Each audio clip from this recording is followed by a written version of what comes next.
Just a minute, folks. Yes, that's all it takes to visit our refreshment counter in the lobby. There you'll find popcorn and an assortment of popular candy bars to please every taste. I've been doing stupid things all day.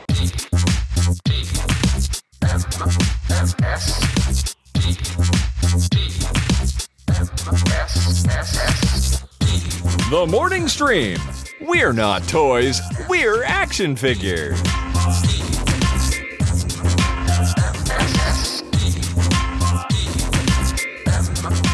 Hello, everybody, and welcome to TMS. This is the morning stream for September 4th, 2025. I'm Scott Johnson. That's Brian Ibbett. Hello. Good Friday Eve to you. I love Thursdays. So much Thursdays promise. are great. Yeah, Thursdays portend a great deal of potential for the weekend. They do. They do. You know? I heard tale that not this week, but next week you got some kind of amazing race thing. Do you want to describe that here? Because I'm curious about it. It's called Dash, D-A-S-H. It's put on by the Puzzle Pint guys. They used to do this annually, and then pandemic came around and they stopped. This is the first one they've done since the pandemic. Mm-hmm. But you, in the case of ours, you run around downtown Denver, going from location to location and solving a puzzle in the Puzzle Pint style at each location. And it ends at a bar. Usually ends around, well, when they did it before, we started around noon and ended around 4 or 5 o'clock. And so it was perfect time to have a nice little drink to end the thing. This one's probably going to end around noon or 1. Oh. Might be a little early to pound down a beer, but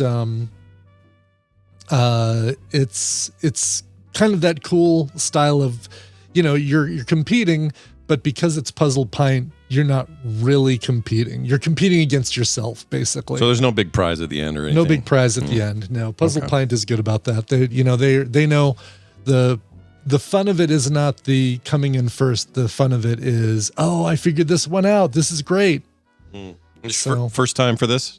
Or for you anyway? The second time that we've done it. Gotcha. Okay, I had some memory of you talking about this before somehow. Yeah, way back. Dash 11 was maybe 2018, 2019. And we breezed through all of the puzzles except for the very last one, which required us to cut out and build a dodecahedron and then solve a word puzzle using letters on each corner, each vertice of the dodecahedron. Whoa, and that's a difficulty spike is what that is. It is. And we sat there, and Tina and I had dinner plans. We had reservations that we were like, oh, no way will this encroach upon our reservations.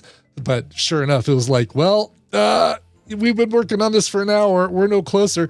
Tina and I got to go to dinner. Good luck. Yeah, good luck with that. Damn, that sounds hard just describing it. Yeah, it was a tough finale, and we'll see now that we've got all the extra time. Apparently, that same day there's something called the Denver Wine Walk, also downtown, but you're already there'd be there. about 4 or 5 hours. That's the thing. There'd be 4 or 5 hours between the end of Dash and the beginning of the Wine Walk. So it's like, well, maybe we drive home, we hop in the light rail, come back down for Denver Wine Walk, and then do that a few hours later. And then we don't have our car downtown. Yeah, there you go. Just sitting there, getting robbed or whatever. Right, exactly. Probably not. Yeah, sitting there overnight. Well, that's great. I'm excited to hear about how that goes. And I just saw you mention it in Film Sec today, and I thought, Yeah. I knew it was familiar, though. I knew you'd done this before. I just could not put my finger on it. It's been years. It's been, what is it, six years since the last one? So. Jeez. Was that really 6 years ago? Yeah. How was 2018, 2019 freaking 6 years ago? That long ago? I know. About to be 7. Just the fact that we had years of waste in there. The whole pandemic really just kind of gave us throwaway years. Yeah. They don't apply. Yeah. We lived them, but they don't apply. It's like a third bleedy nipple that won't go away. It just won't leave you. Right, exactly. That's what we experienced as a nation, as a people, as a planet. And now we have a third bleeding nipple in the White House. That's right, we do. There's that. Yeah, we didn't stop the bleeding the first time. What the hell? No, we didn't. Yeah, I can't wait for your comments. All right. Bring it on. Yeah, bring it on. We don't care. Hey, I did a thing that is weird. Well, it's not that weird. Okay. I have about 4 different movies that I try to watch once a year. Okay. Waterworld, Fury Road I watch many times a year, so I don't even count it. Really? Wow. Oh, yeah. I watched it again, two weeks ago? I've probably seen it. In 2025, I've probably seen Fury Road 7 times and Furiosa at least 6. There's something in my nature that makes it, and I'd probably be better off if I did, like watch some sort of comfort films, just like, I just want something familiar, something I've seen before. But I treat my to watch list as a to-do list. And if I'm not like, all right, let's cross another movie off that I want to watch, then I better totally get it. I think you're probably most people are like that. I think most people are kind of one and done. I think more people are like you, they'll watch something, the same thing over and over once a year, that sort of thing. Yeah, I mean, I know kids. When you're a kid, you do it because you love repetition. Yeah. So you'll watch, Frozen 50 Lilo times. And Stitch every weekend or whatever. Whatever it is like that. Yeah, you're super into it, and it's not like an old movie will present itself today, and you'll go, oh, like especially if it's a special thing. AMC's doing a one-off weekend of Lord of the Rings or something. You and your friends all get together, and you go, that all makes sense. But there are people who watch Lord of the Rings 5 times a year. Yeah.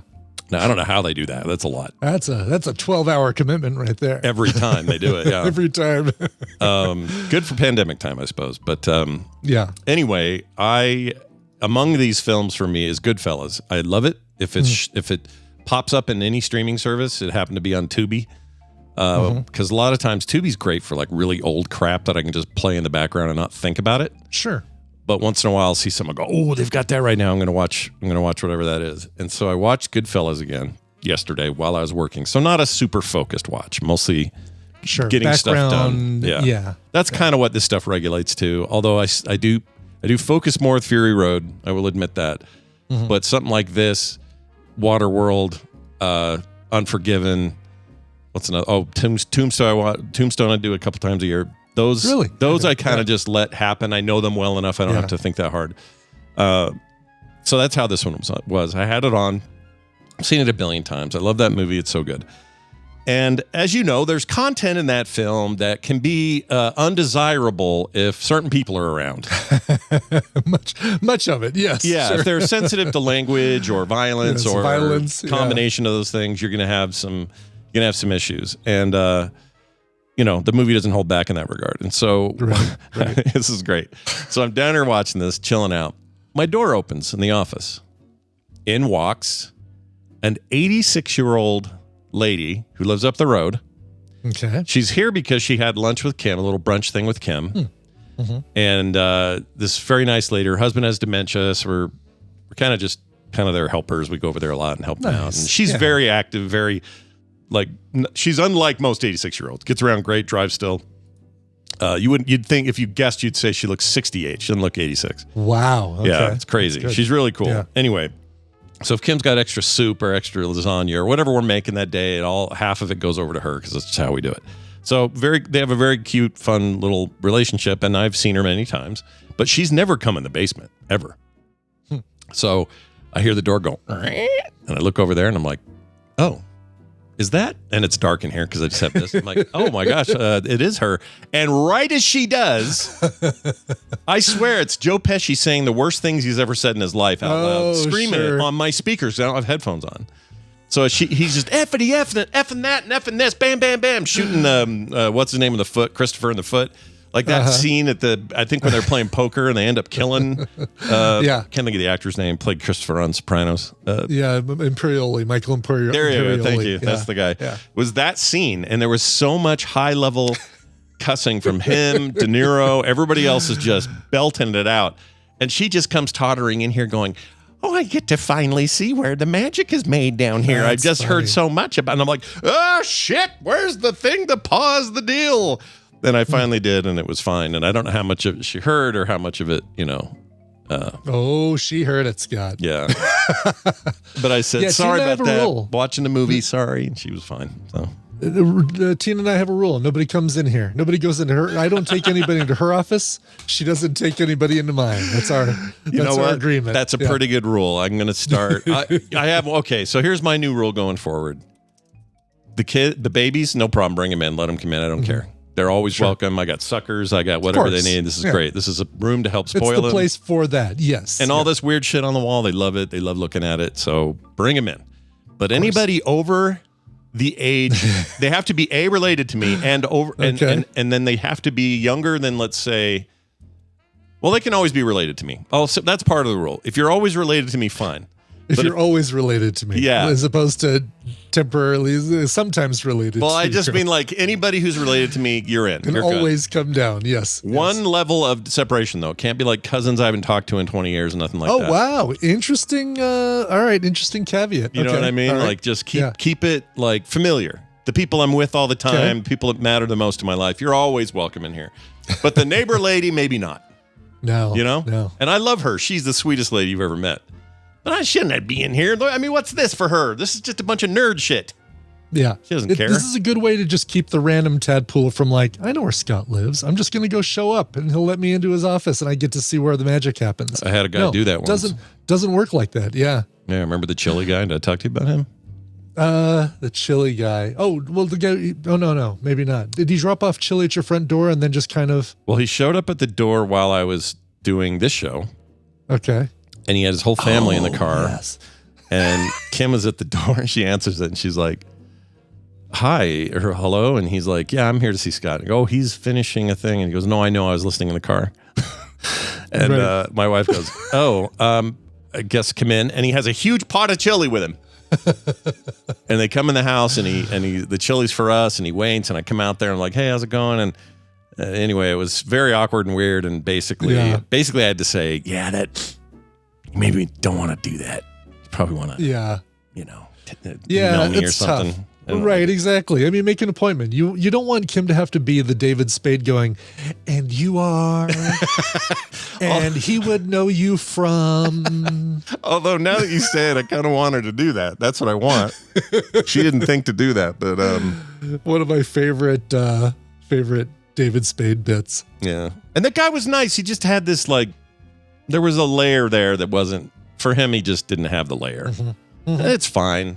I've had plenty of people over here that listen to the show. It's not a problem because usually they say, hey, I think I live near you. Do you want to meet up? I'm like, just come on over. Kim's got this thing, because we know them enough. And I've had this back and forth and they also aren't just showing up. Right.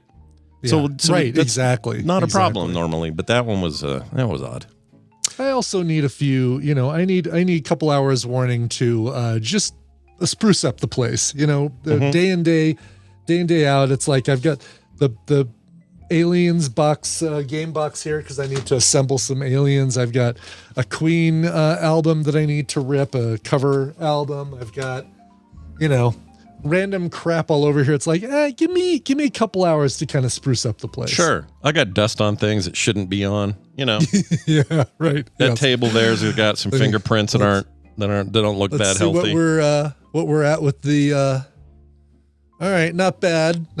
Little bit of dust right there. That's not too bad. Oh yeah, let's do a quick dust check. I like this. Yeah, the dust check on the microphone That's arm. not bad. Let's see. Microphone arm's always a good one. Let's see what we got here. It's the tough part because the microphone arm is like the closest thing. It's what the camera picks up automatically. So I think I recently did all this because we moved stuff around, so it's not. Oh, you know what? This one. Yeah, there we go.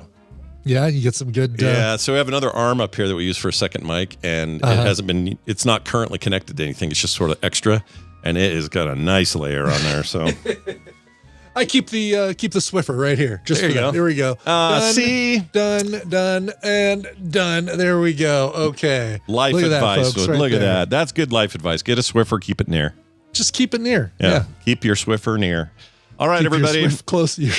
Keep your Swift close and your Swiffer closer, and then you're okay. And then when 86-year-old ladies come over, you don't have to scramble. Right? Everything is fine. Now this. It's time for some news, and Brian, it's brought to you by Coverville today. Happening again. I'm liking the do it right after TMS schedule because then my afternoon is free, and I get a lot Listen, I did this. I printed up Kate's version of my air traffic controller 3D thing. Look at that! Very, very sharp, compact. I have too many to-do items. I think I need this to be like twice as tall. I forgot to ask that because it did have less to-dos on it. Just one less to do, but I might need a taller version. But anyway,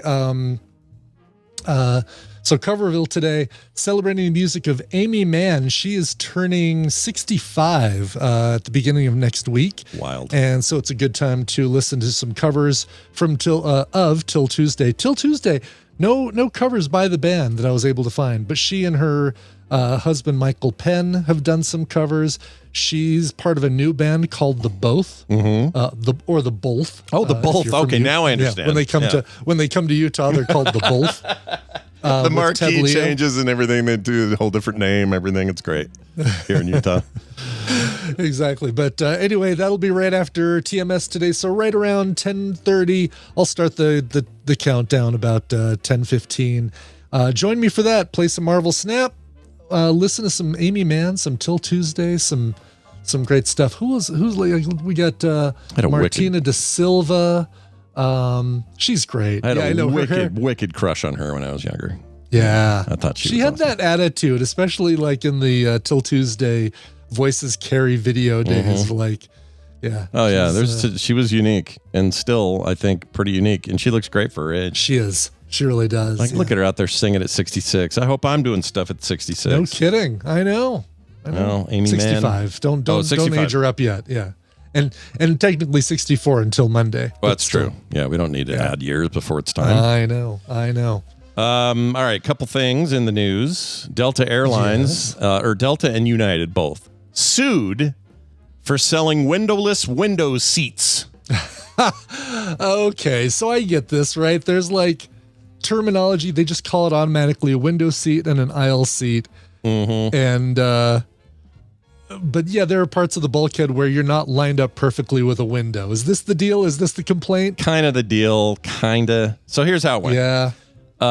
Delta Airlines and United were sued on Tuesday. This suit came from passengers who claimed they paid extra money to sit in quote unquote window seats. Oh, okay. Only to find themselves placed in seats next to a blank wall. I still think Brian's probably right about it's sort of just half adjacent or something. Yeah, right. Because I've had like those. It's not a window where it's like you can just automatically turn your head and be looking out a window. It's like you've got to lean forward to look out the window or kind of lean back to look out the window. If they hadn't have paid extra, then none of this is an issue. But because they paid extra, I kind of understand, right? Yeah, I get it too, for sure. The complaints say some Boeing 737 and 757 and Airbus A321s.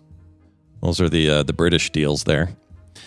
Airbus, I think. I think Airbus is British. Anyway, contained seats that would normally contain windows, but lacked them because they had macOS. Just kidding. That's a terrible joke. Terrible joke. The placement of the air conditioner ducts, electrical conduits, and other components blocked it from being able to have a window. Passengers said Delta and United did not flag these seats during the booking process, unlike rivals such as Alaska Airlines. It's so funny the way I copied this article. There's text about opening in a new tab. Opens new tab. Even though in the original, it has none of that. So they put this in the metadata somehow. It's weird. Funny, yeah. American Airlines, they also tell you, and they charge tens and occasionally hundreds of dollars for them. But in this case, Alaska and American will tell you that those seats aren't actual full-blown window access seats. Right. So I get it. Just, you know what? Delta, United... pay up, I guess. mean, when they show you that little map of the plane, that just should show you where the window placement is. So it's like, okay, I'm perfectly aligned with the window, or I need to lean forward to see a window, or there's no window at all. But they need to call it something different. And the fact that they charge, see, this is why I like Southwest, although this is changing too, is you just get on the list, you get on the plane, you grab the seat you want, whatever. Yeah. Oh yeah, they did. Is that done? Is it changed? It's changing soon. I don't know if it's changed yet, but I haven't heard a single person who's happy about this. Yeah, I know. I don't know. I don't know what the benefit, because that was always such an advantage of Southwest. Yeah, either that or it was the thing you didn't like about Southwest. You avoided them for it, but so then you had all your other options. I've never heard a Southwest regular flyer who was happy about this change. They're all pissed. Right. Exactly. It's one of the reasons you choose Southwest. It's like, well, they don't charge you extra for picking a seat on the plane. You bring your luggage on board, no problem. You don't get charged for that. But now it's like, all right, well, what's the point? What's the advantage of Southwest now? Maybe I hear good things about JetBlue. Maybe it's time for me to investigate JetBlue. Yeah. I mean, JetBlue's owned by Delta. Oh, is it really? I think all those smaller airlines, I think they're, I don't know about that now. Hold on. Blue owned by, not that it's a bad thing, but what would be nice is if Delta wasn't so damn expensive. I'd like that. Yeah, exactly. Yeah. Here it is. JetBlue Airways stylizes JetBlue. They were a current owner. Zip, zap, zoop. Can't find it. I swear this was a thing. Maybe not. Maybe I got it mixed up with somebody else. Somebody does. Interesting. Okay. Oh, it says they started following Southwest approach to offering low-cost travel, but sought to distinguish itself with amenities such as in-flight entertainment, TV, every seat, Yeah, they're just getting together with Amazon to do Wi-Fi based on those Kuiper satellite for free in-flight internet. Oh, that's cool. Yeah. I wouldn't mind trying these guys. I know. I hear good things about JetBlue. They came out. The problem is they came out around the same time as Spirit. And so in my head, I just lumped them as, El Cheapo Airlines, Spirit and JetBlue, but they couldn't be further apart. Yeah. One is all about the included amenities. The other one is all about not including amenities. Yeah, that's true. Let's see if I can finally get an actual answer to this. This thing is not telling me who owns these guys. I guess they're their own single. Okay, well, their own thing then. They're private. Yeah. There's something Delta owns or somebody owns something that everyone thinks is its own thing, and it's just a subsidiary. Interesting. I wonder what it is. Yeah, I can't remember. Anyway, maybe it's Spirit. No one likes Spirit. Spirit's shit. Nobody likes Spirit. I did Spirit once, and I'm like, yep, I can see why this is not why people don't like Spirit. It was basically like, all right, I've got a Bobax jacket with a crap ton of pockets. I'm going to shove everything that I need for a trip into pockets. This was a Vegas, like a 1 or 2 day Vegas trip. And I'm like, you know what? Underwear, t-shirt, swim trunks, iPad. Like I shoved everything into pockets in the Bobax jacket and then toothbrush, all that stuff, and then went to Vegas. Todd says Spirit has the best alcoholic drink selection. Did you see that in your flight at all? No. That's a short flight to Vegas. So it's not is that true, or is that just you're making a joke because they're called Spirit? No, he's saying it in the chat. Yeah, I don't know. Yeah. Todd, can you tell us? That's why I'm wondering if he's making a joke because they're called Spirit. So right. That's a good point. Maybe it is. Maybe they're known for their... or is he lying? He swears it's true, he says. I don't know. He swears it's true. Okay. All right. I don't know about that. That's not enough. No. I mean... I can have alcohol in the airport. I can have really good alcohol in the airport before I get on a flight. Yeah. Getting on Spirit just because they've got a good alcohol selection is not enough. I heard it was because they just show that animated movie Spirit about the horse. They just show it nonstop on that plane. That's all it is. Wow. Yep. I swear it, Todd. I swear it. Who remembers that? Who remembers that movie? My kids, for whatever reason, love Spirit. Really? Don't know why they all got glommed onto the thing. It's a fine movie. It's an American Spirit, an American Tale. Is that what it's called? Or Spirit, an American something. It was about a horse, and it was in the Old West, and there were some Native Americans that prominently featured in it, and it was Matt Damon was the voice of the horse. Yeah, I think. Okay. Oh, I don't. Stallion of the Cimarron. Is that right? Is that what it's called? Oh, there it is. Spirit, Stallion of the Cimarron, the animated Spirit. Right? Yeah. It was a DreamWorks deal back when they were still doing 2D business. But my kids still to this day will bring that movie up. They love that movie. That's funny. I don't think I've ever seen it. I think it's okay. There's nothing really that special about it in my mind, but they loved it because they were kids, I guess. There was a while there with the DreamWorks stuff. The Sinbad movie with Brad Pitt. The Moses one, what was that called? It was. Yeah. They didn't play it very religious. It was kind of just. No, but it was like. What was that called? Prince of Egypt. Prince of Egypt. Yes. They love that movie. Interesting. The songs in it. They trace their love of Steve Martin and Martin Short back to their roles in that movie. Wow. Okay. Obviously, we would go back further than that for our love of those guys, but yeah, Prince of Egypt was a big whoop in our house. Huh. Why? Here's a story for you. Yeah. A man accused of regularly throwing glass bottles from a Miami high-rise faces deadly missile charges. Well, sure. Yeah. What else are you going to do, right? As he should be. This shouldn't have even gotten to the regular. I guess you got to catch the guy, right? You got to figure out where the bottles are coming from. Yeah. But once you do, I don't know, the idea of calling them missiles. I mean, missiles are anything that you throw at something, I guess, right? Yeah. Sure. The latest episode of Alien Earth talks about you go missile. from being a missile to an arrow. Yeah. Yes. Oh my gosh, that episode. Did you watch it? I haven't finished it yet. We started it. I loved it. I was worried because this is one of those things where not a bottle episode, but it was one of those episodes, and he did this with Fargo every season too. There was always one episode where it would go back and fill in a bunch of gaps, and this was this season. And I went, oh man, no Kirsch, no this, no that. I need some closure. But I ended up. This might be my favorite episode. I loved it. It was so good. Oh my gosh. So far, so good. We were exhausted last night. We went to bed right at 10. I watched Medicine Man. I'm going to have to rewatch the last half hour because I think I slept through the last half hour of Medicine Man. You ever lose your car keys? That's the one. Did you get that far? Did you get to that line? Yeah, but he doesn't say that. I know. I'm sure I've got it. It's a Mandela effect. It's a, play it again, Sam kind of thing. 100%. I've been saying it's not like losing your boarding pass, your passport, your car keys. Yeah. I found the cure to cancer and I lost it. It's going to be fun because we're going to get to ruin my memory of it on the air, on the show. Yeah. It'll be great. My God, it's a boring movie though.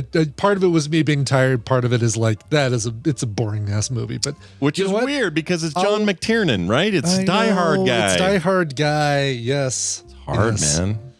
Anyway, and maybe you guys won't feel the same way I did, but I remember being okay with it. Yeah.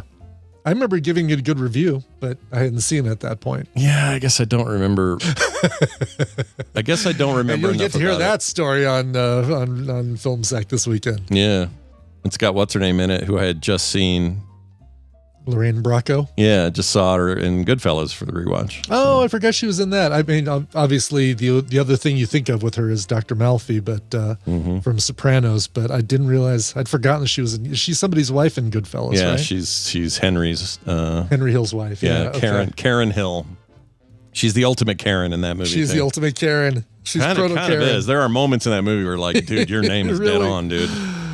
Oh, nice. Crazy. Well, anyway, this guy's been chucking bottles. He's 51. He's in Miami Brickell's neighborhood, wherever that is.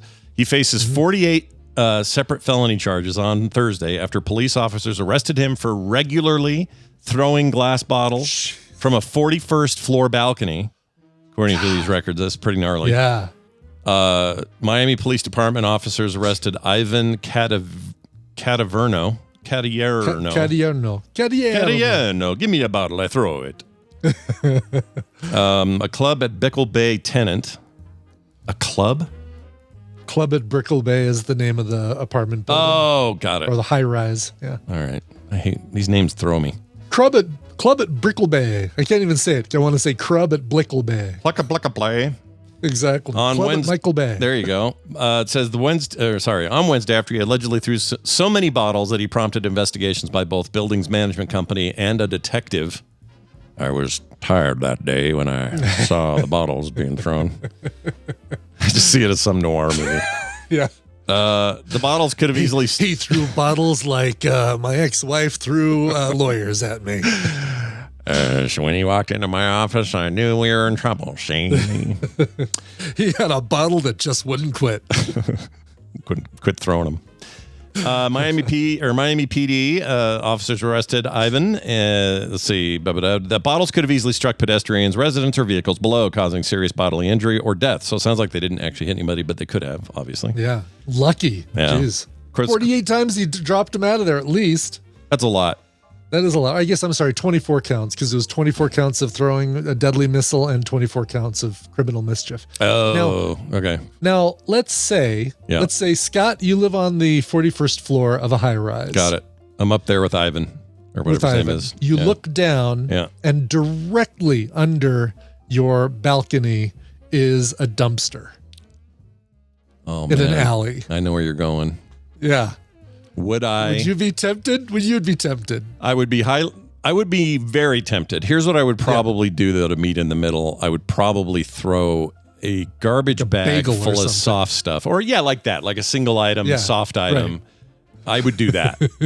Just to see, right? I want to see if I can hit it. It's like, all right, what other forces? Is there wind? Is there something else that's going to affect the trajectory of this bagel? But I'm not going to do something that, like, I'm not going to drop a brick or a cinder block or something like that. Yeah, or a bottle, which is going to shatter and hurt somebody. A bottle is horrible, right? Because even if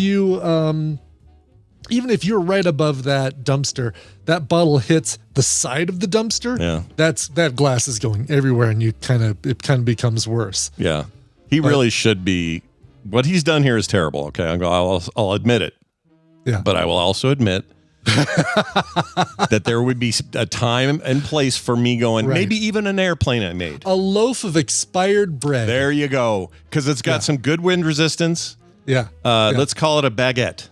And it's got the blue and the green growing on it. You're like, I'm never going to eat that. So now you're just like, on a low wind day, you're just like, here, can we do it and drop it? I probably would do that. Yeah. So to answer your question, yes, not with bottles. Not with bottles. Yeah. And I probably should get arrested for doing it. And for thinking about doing it. Yeah. I know the mind crime. We just committed the mind crime, and the Minority Report folks are coming. Oh shit! The thought police are on their way with their puke sticks. Oh no! That's right. Yep. Sorry. Neil McDonough will poke me with a puke stick. We've got terminal velocity. What is the terminal velocity of a baguette? How is she going to find out? Right. I mean, if David Letterman taught me anything, it was you can throw shit out of a window and have it explode. Watermelons and Exactly. I love that stuff. I'm sure he had a permit, but still. I'm sure he did too. Yes. All right, there's that. Let's talk about this story. He'll probably he's in trouble. By the way, 140 grand in property damage is what they're saying. Yeah, so. He should be. Those are not things you should be dropping from a water balloons, maybe. Yeah, maybe. Just one to see if it hits the dumpster. That's the one to see. That's the start, is a little water balloon. That's not going to hurt anybody, exactly. No. Yeah. Unless somebody just happens to be standing there who's allergic to water, I think we're safe. In the dumpster who's allergic to water. We talked about water allergies with Bobby a while back. Yeah. Drink too much of it they have to do some crazy... I can't remember what the result of that was. I can't remember what it was either. IVs or something. Can't remember what it was. Terrible. We can only drink milk. Can you imagine though? Not like water's in everything. That would be horrendous. Would be horrendous. That would be the worst allergy. Most of your body is water. You're probably always rejecting it and having issues whether you're drinking it or not. Fighting with yourself constantly, fighting with just about everything I mean, what do you drink? You have to drink something that's not water. I love Is that when you drink the thickened liquid? I don't know. Yeah, I don't know. How much water is in thickened liquid? Mm-hmm. Claire, I don't know why you think you're in the producer's room today, but Wendy has asked me to buy her about... she asked me for 7 minutes of extra time. I don't know why. I think she's on with a client, so that's why we haven't flipped to Wendy yet. So I'm just waiting. That's really funny. Yeah. She wants me to call her at about 37 minutes after the hour. I noticed the time written in our show notes. I thought, is that a typo? That's really funny. Yeah, she did it while we were here talking, so I haven't mentioned it, but she's apparently on the phone with somebody. So don't worry, she's coming. Everything will be fine. Don't worry. Yeah, we got her. It's fine. That's the great thing about a show that just does stuff and does it well is they usually don't have to explain it to the Irish lady in the audience. All right. Check this out. This is today in news that helps Scott feel better about what he won't eat. News that disappoints Brian tremendously. 2 people have died after getting flesh-eating bacteria from eating raw oysters. Now, these were always dangerous if they were poorly prepared or stored or whatever. Of course. Definitely. Yes. So it's not like... This feels like one of those bits of news where even me, who I don't like raw oysters, I'm not going to say that this should be a sign that everyone should stop eating oysters. Of course. Just go to places that are reputable and have, they take care of their stuff. Yeah, exactly. 2 people are dead after they contracted flesh-eating bacterium eating raw oysters in Louisiana. That's the last place I ever tried one.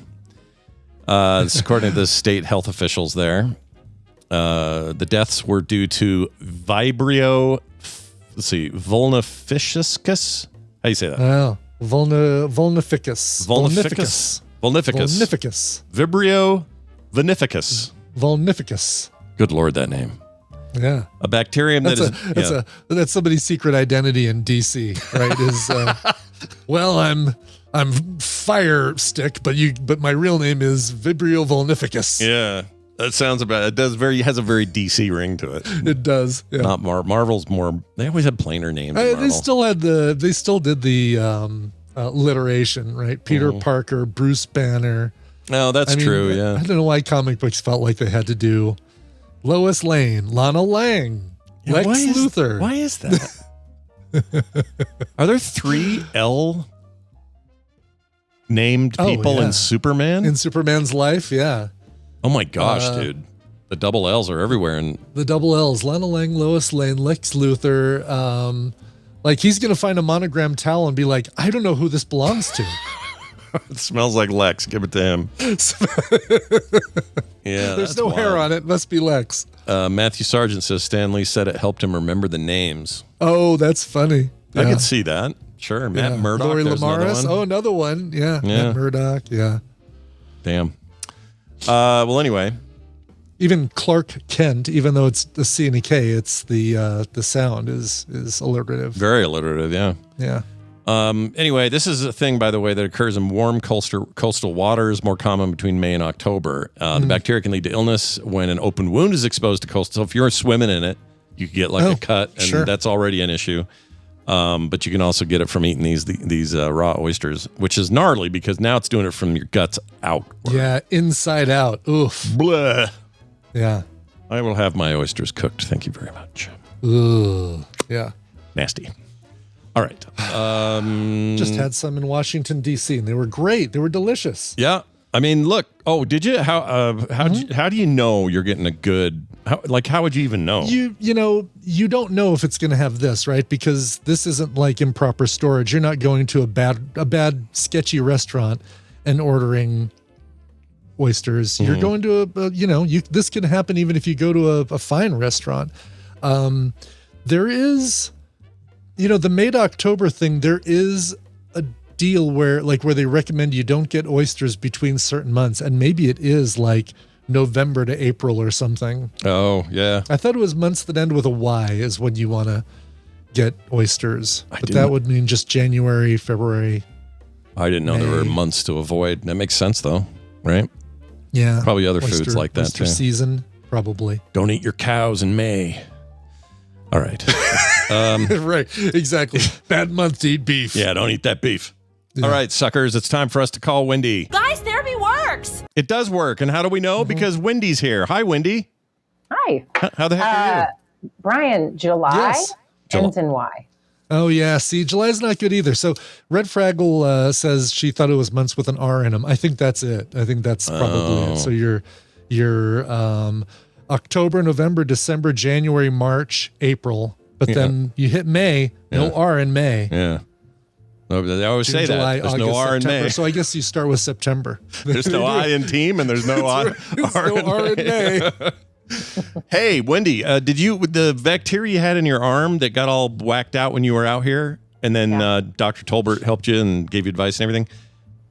What was that? Did they tell you what your bacteria was called? You know what I figured out? It wasn't bacteria at all. It was bursitis. I hit my elbow. Remember, I was hiking the fiery furnace? Yeah. And I hit my elbow trying to become a human stair for my child a few times. Yeah. And it's just a slow leak out of the bursa sac of the liquid and just fills your elbow and hurts like you have never hurt before. It wasn't an infection then. It was but Yeah. But the illusion, because I had a cut on it, I thought, well, that must be it. And it wasn't. It was from just slow leaking bursa fluid. You're like an old lady in the 1800s. I got the bursitis. I didn't even know what bursitis was. Yeah, they did it on their knees, right? When they would scrub floors, it's like the same thing. And I'm telling you, how did they live? It is so painful. I know, right? They had no way to deal with that stuff. I'm 10 weeks out, and it still will hurt sometimes. Like it has definitely gone away, but it takes so long to heal from. It's awful. How was that Please 10 don't weeks hit ago? your elbows. Can't believe that was 10 weeks ago. I don't get it. Wow. Time's moving too fast. Slow down. Slow down, I say. All right, well, you're here. We got an email to read. It's Therapy Thursday. Wendy's an actual therapist. She helps people with real problems all the time. She comes in here, schlubs it for you guys. Excuse me, you guys. Man, that vitamin is repeating on you. I got this vitamin stuck in my throat earlier today, and it will not stop being annoying. It's like this little knot right there. It's like, go away, dude. Anyway, Wendy, we're going to read this email. It's about struggling with escapism.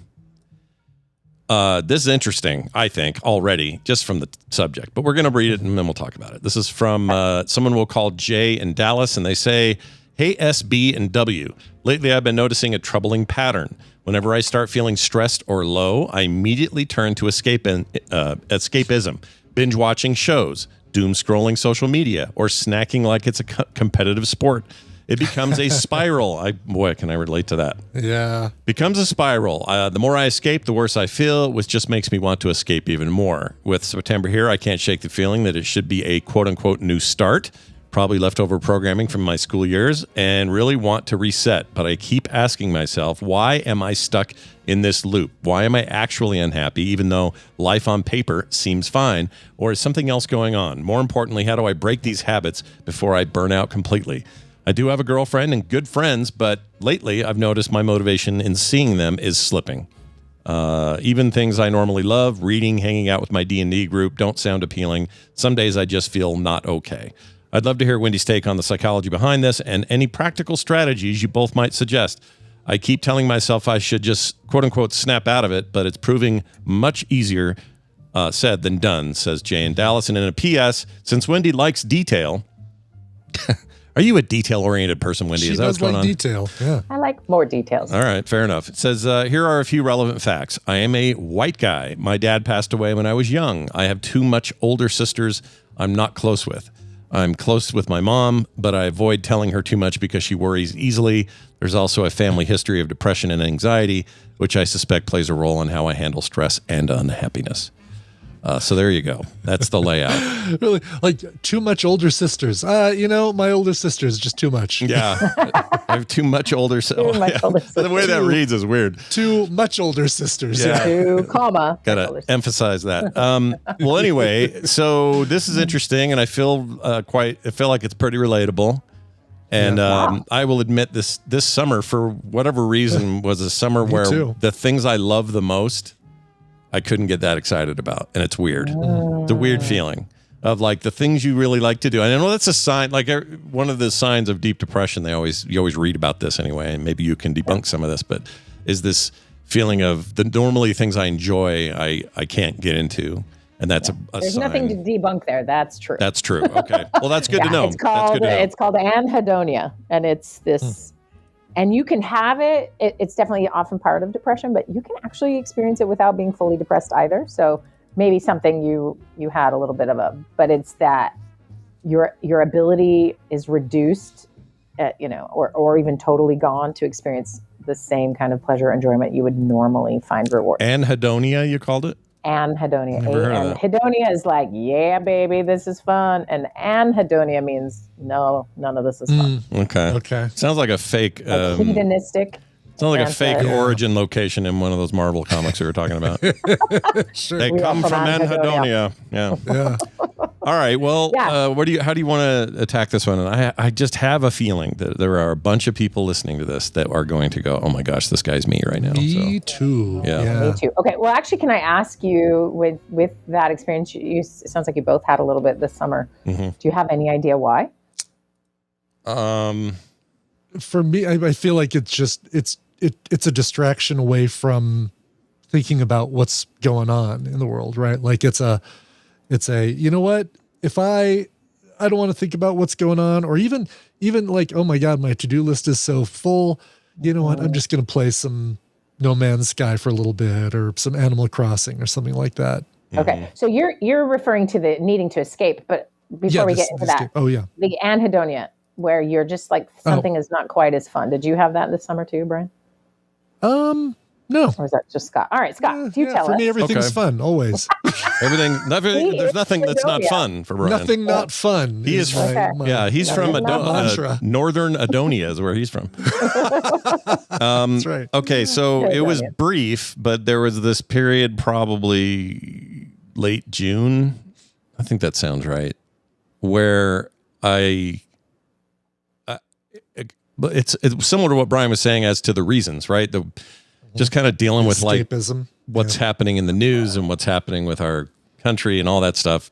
And then combine that with how's mom doing and why is John so hard and how do we navigate that?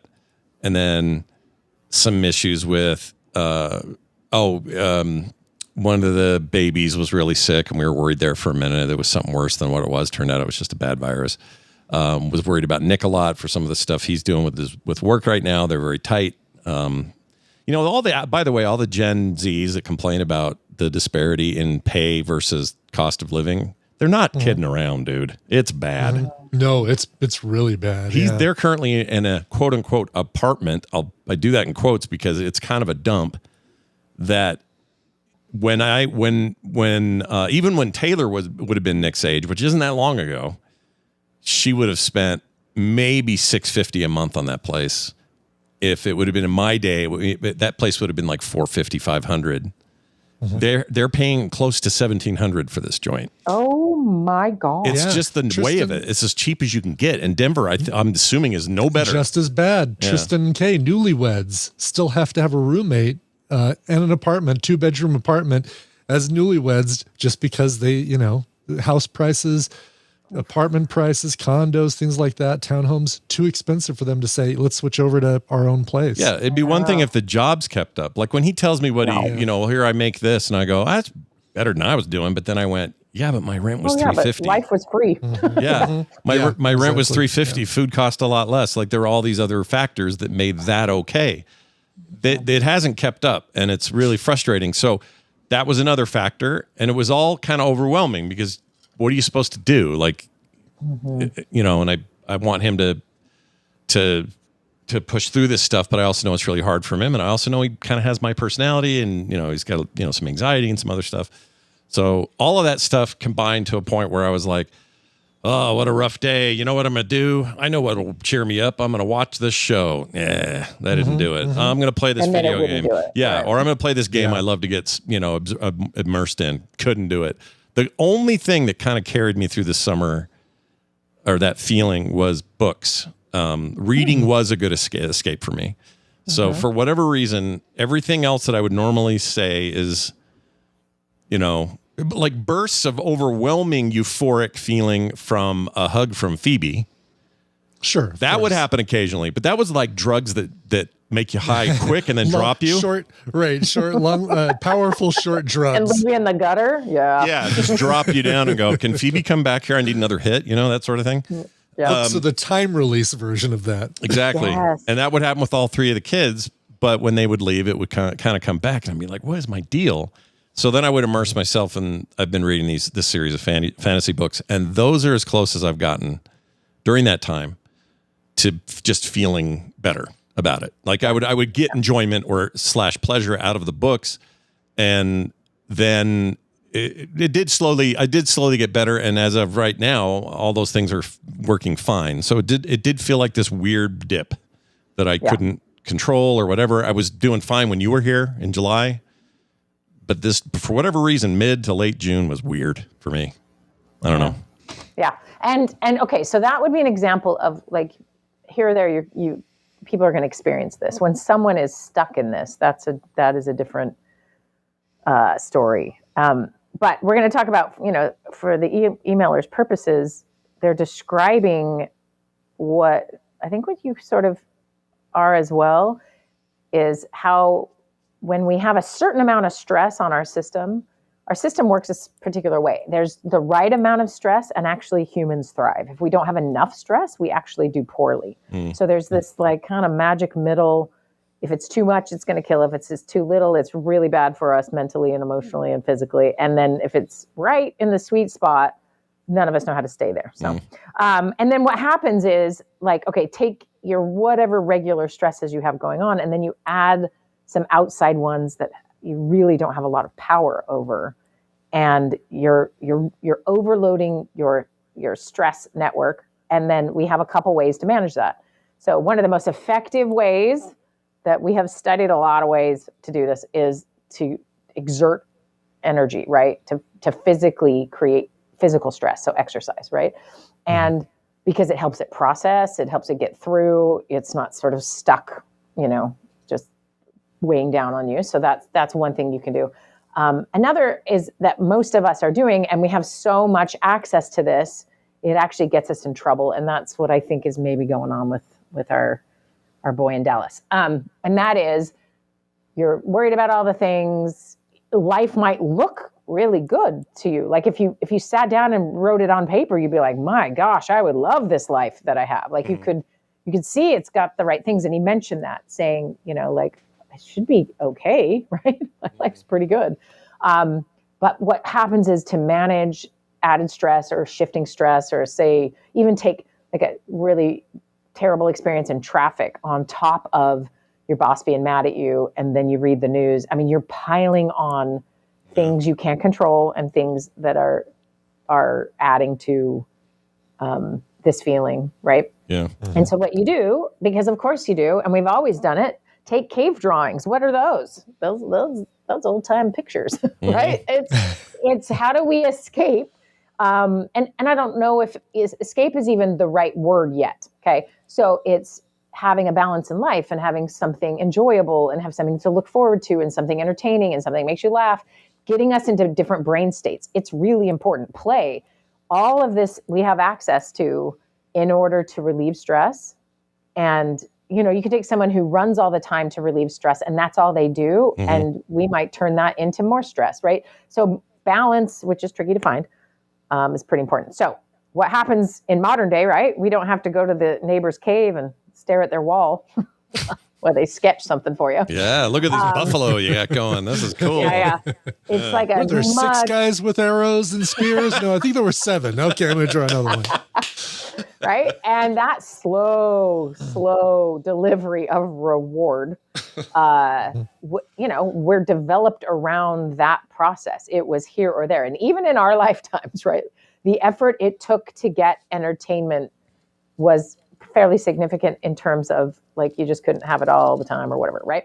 And now, anytime you don't feel comfortable, anytime you want to not be standing in a line or waiting in traffic or talking to this person, you'll see people like twitch, right? They reach for their phones, they interrupt conversations. It's like if someone was doing that with like I just picture a mask that has like ether in it or something. They're like, okay, I can keep talking to you, like they're not okay. Take the deep breath, yeah. Yeah, exactly. Because there is such easy access to relief, or what he's describing, using the word escapism, and you get in it, and the powerful thing about something that's an escape is time does something different, right? Yeah. It either slows, it disappears, especially like when you're playing a game or you're really in flow in one of these escape activities, time is gone, right? And then you wake up out of your fugue state and you're like, oh crap, I missed the bus. And you've then added more stress. Yeah. And actually, you've depleted the reward, endorphin, dopamine cycle that we have. There's a bunch of chemicals that get released, they get uptaken. There's all sorts of things happening. We run through that so frequently, and eventually it stops working like it's supposed to. So when we experience anhedonia, there can be a we caused it scenario, and then there's other versions that come from different reasons, often associated with like long-term depression or a deep depression. Yeah. So we can actually create anhedonia. So Scott, you found an anecdote that actually was one of my recommendations for Jay in Dallas. And that is, as much moving some of your entertainment to analog, the better. Or if you're all analog, maybe you need to spice it up with something that's not. You know what I mean? So it's something different.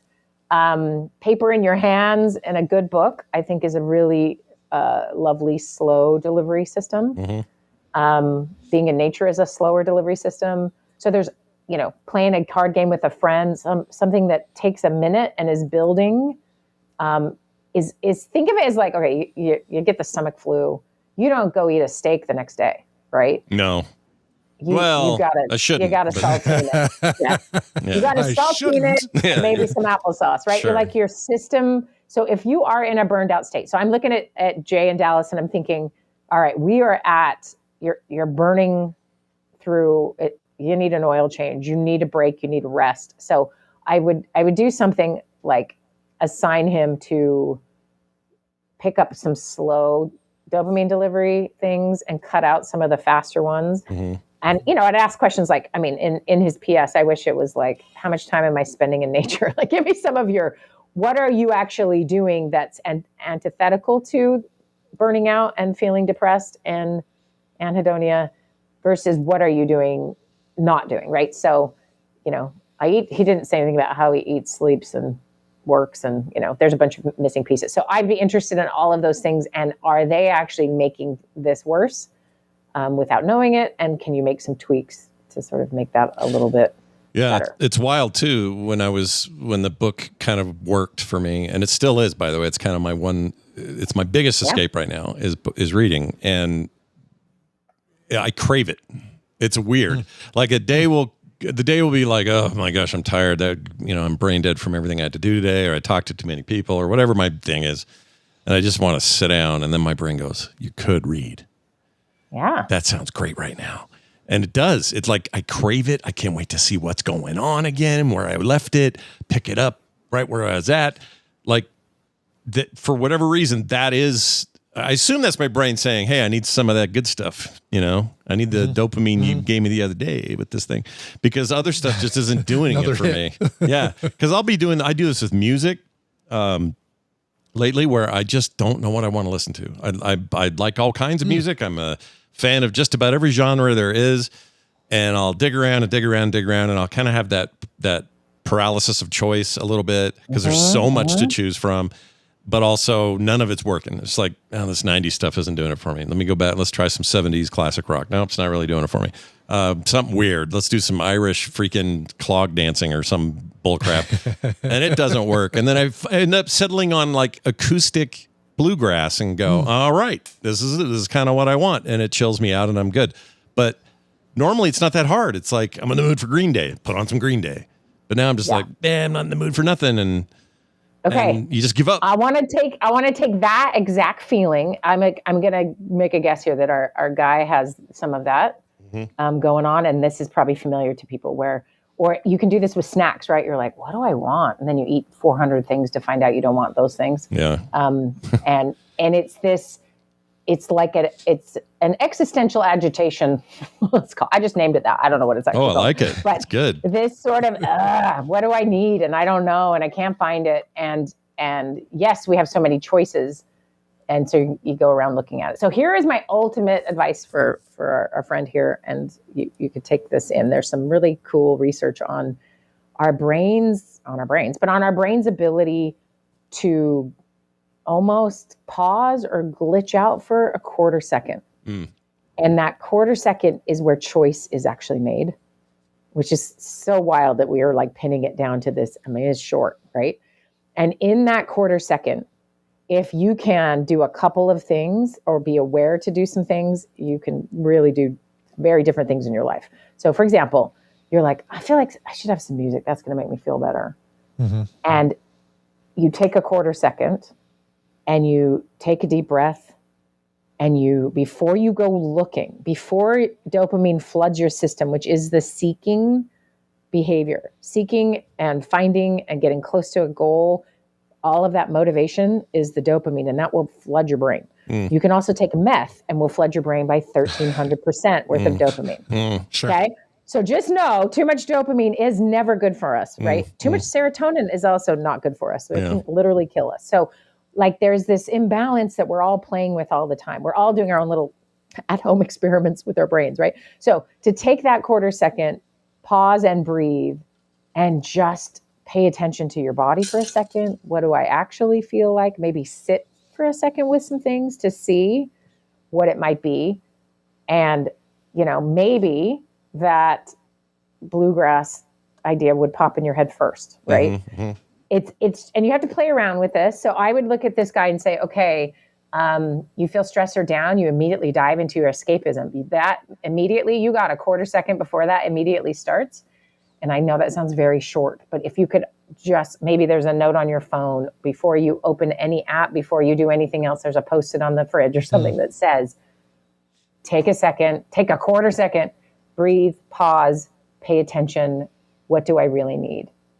Yeah. And we've talked about the 5 whys before, where you ask yourself why a couple times. Mm-hmm. So why am I hungry? Why am I eating? Because I'm bored. Why am I bored?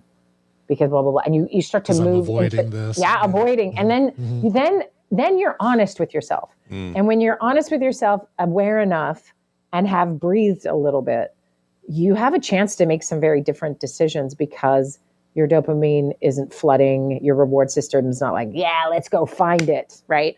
And you're not burning through it as quickly. So this is super nuanced. This is like telling someone to do to exercise their big toe. But the truth is, if you don't ever exercise your big toes, you'll start falling over. You know what I mean? Like, it's really small. The thing the thing you're describing too, there's an app I'm starting to use to learn how to meditate called Insight Timer. There's a free version. It's got like tons of stuff. Right. And one of the first things they tell you to do is put a widget on your home screen that reminds you what your goal is for the day. So the first thing you do in the morning is like, oh, okay, my goal is to be present, or my goal is to get more sleep, or whatever. Yeah. But that also works as a reminder of like, oh, I'm picking up my phone and do something. It's like, oh no, it's reminding me, to be present, as opposed to clicking on this game that I could play right now. Mm-hmm. So. Yeah, love it. That everyone do that. Go get an Insight Timer. That sounds amazing. Because to remember in that quarter second, right? We all have the quarter second, by the way. Every one of us. It's just, what do you do in that? Some of us just go speeding for the device that's going to make us help us escape, right? Mm-hmm. And then my biggest question for anyone ever is, what are you escaping from? Mm-hmm. If you're feeding yourself constant negativity, you better need to escape. Yeah. Mm-hmm. Or real life. There are some really hard things happening, and escapism is a really tempting way to respond to something difficult, right? So that would be something to investigate for Jay. He, at the end there, when he says there's a history of depression and anxiety, my guess is you might be battling some things that have run through the family for generations. It would be interesting to chat with your mom about that, find out more about that, and maybe think about if this gets worse, talking to somebody, so that we aren't, because I'm looking at the behavior he's describing and seeing it as the red flag of where he's heading, right? He's not maybe all the way in depression yet, but he is behaving in such a way that is lending his brain to do this sort of numbing out thing. And eventually the anhedonia comes up, and some of these other symptoms. We always say this, you can't make yourself depressed. You can't make yourself anxious clinically real easy, but you actually can, over the long term, do it. Every one of us could become anxious messes. Yeah, exactly. If you are perpetually feeding those cycles and activating your neural networks in a particular way. So I would maybe have some chats with some people and start to do a few more behaviors where you are actually dealing with whatever you need to escape from, getting support to do that, read a real book, slow delivery as much as you possibly can. Anytime you can take that quarter second to breathe and check in and not spend that seeking energy on which snack I want, which show should I watch, which music do I want. That's a good sign we're in sort of trouble area with our stress, right? That's good to know. One quick thing I would tack onto there for any artists out there, anybody who likes to draw just for fun, or if you do it professionally and you're feeling that writer's block or artist block, which is a lot of that can be related to this. I know when I struggle the most with that, it's usually because this other stuff's piled up. Here's my recommendation. go somewhere like I did. For me, it was Park City, but we found this river, and they had some benches in front of the river, and it was really quiet, nature, no cars, nothing. And I sat down, took a sketchbook, and just drew for nobody but me for about 45 minutes, and it was amazing. It was an incredibly cleaning experience. Like I felt like I was cleaning out the system, and it was awesome. So something like that, even new environment. Yeah. There's a fun study about cell phones being in backpacks during a test versus being in the other room. 2,000 students or something, and their grades are significantly better on the test if the phone was nowhere near them. Oh, wild. Because on some unconscious level, it is distracting and disturbing you. So I recommend a bench by some water and your phone is nowhere to be found, and then draw or write but the new scenery is a really powerful version of what we're talking about here. Is you're doing slow release dopamine, and you are also changing the habits or the habitual sort of things that happen in certain spaces. So that's why we're snacking forever, or we're doing doom scrolling on our couch. It's familiar territory where we've trained ourselves to do all these things, right? We're doing it in our own labs, which is freaky. Yeah. Okay. I have a couple things and I got to go because I got a client. Real quick is Molecular Happiness is live. So go to knowbetteryou.com. I will text you the link there, Scott. You can stick it up, but there is a little time limit on a big discount. So if you want to be early bird and sign up, that'd be great. Yep. I briefly touched on the quarter second thing here, but we will go into in this class just literally all the ways to both prevent depression and anxiety because you are doing the behaviors that actually make us happier. Oh, nice. Yeah, it's going to be so fun. I had a very cool experience I haven't talked about yet on the show, but I had a chance to be a teaching assistant at Harvard actually this summer. Yeah, right? I got a t-shirt and I'm going to bring it up all the time. It was Fancy. A really cool opportunity. It was on the science of happiness. So I don't know if people have maybe heard of the Happiness Lab at Stanford or Yale, but a lot of the Ivies had started science of happiness programs in the past, and so I got a chance to be a part of it, and it was such a cool experience. Last class, everyone's crying. It was so fun. Wow. We had a great time. So a lot of that good stuff will be in the class, and if I can get a bunch of Harvard nerds happier, guys, I can help anyone. Heck yeah. They had to deal with Ted Cruz for some period of time there. So they I know, bless their hearts. Also, I'm charging you a good 150,000% less than they paid. Oh, easily. Yeah. Sure. Yeah. Yeah, trust me, you're getting all the good stuff. Yeah. Go sign up.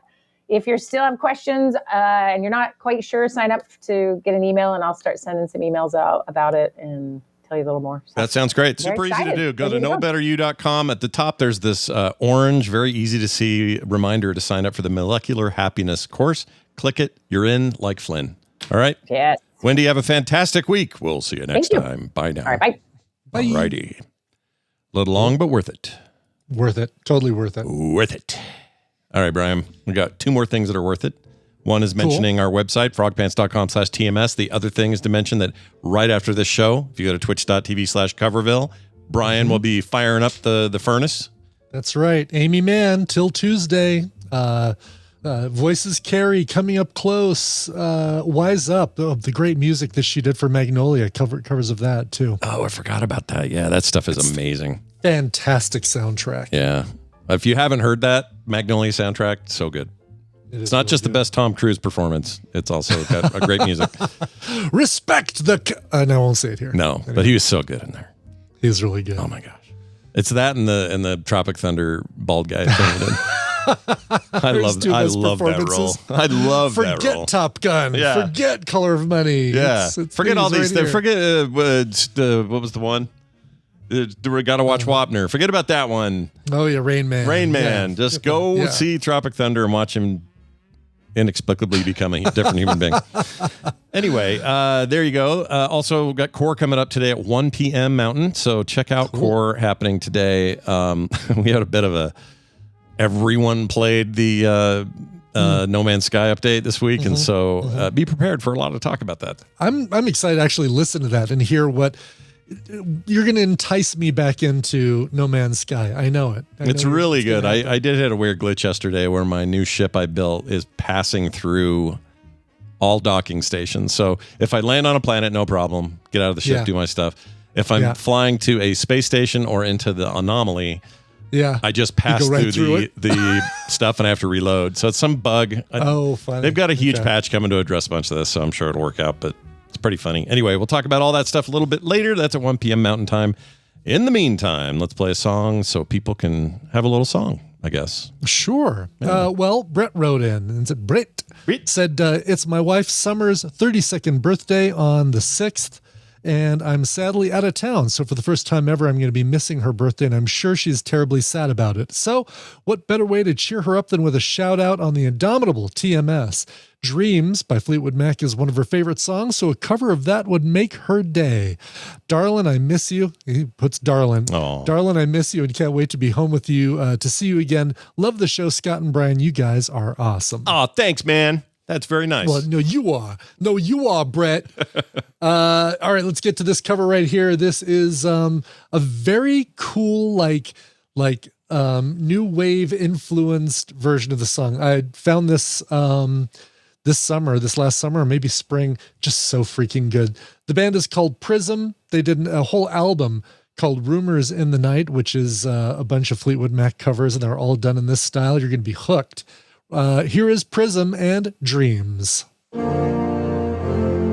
This show is part of the Frog Pants Network. Yes. Get more at frogpants.com. Magnify.